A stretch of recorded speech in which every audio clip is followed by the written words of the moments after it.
just what California doesn't need: more rain. You can see that in the red on the right-hand side of your screen. On the left, some images from Oroville, California, as flood warnings go into effect tonight for much of that state, including the dam. It is America's tallest, and as we've been reporting for a week or so now, in danger of failing. Alicia Acuna on the scene for us as the water continues to spill down. Hi, Alicia.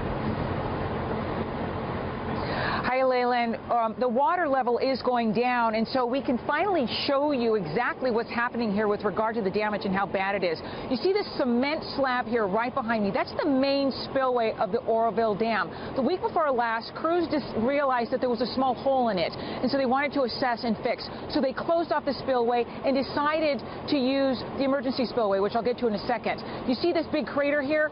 All that water is supposed to be flowing down, straight down this way into the waterway. Instead, it's got that big hole and it's moving over around itself, so you've got that big problem. Now, let me explain to you what the emergency spillway is. So they closed off this main spillway because they needed to release some of the water in the dam. They started to use the emergency spillway just over to my left.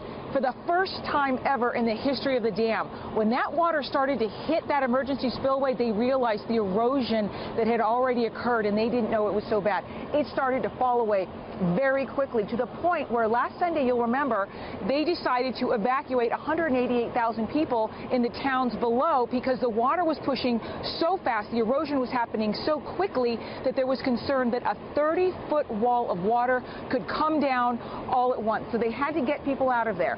Now they're in a delicate balancing act because they still need the water that's on the other side of all this to go down. They need that water level to get down, but they also need to be releasing it over these damaged areas. So they actually slowed this flow so as not to cause so much more damage that it would cause a catastrophe on this side. But at the same time, they're still trying to lower that. Now, keep in mind, as all of this is happening, there is more rain on the way.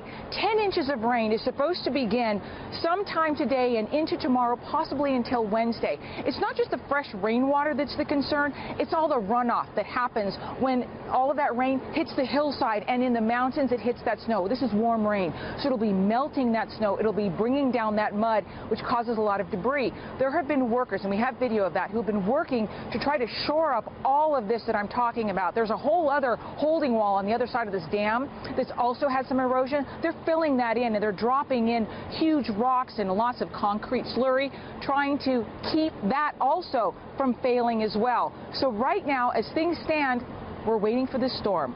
Crews continue to work around the clock, and the people of Oroville who live beneath this dam area, they're panicking a little.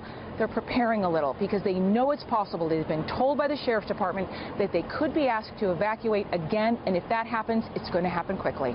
Leland? Quickly indeed. Alicia Acuna on the scene, Oroville, California. Back to you as news warrants through the week. Thanks, Alicia.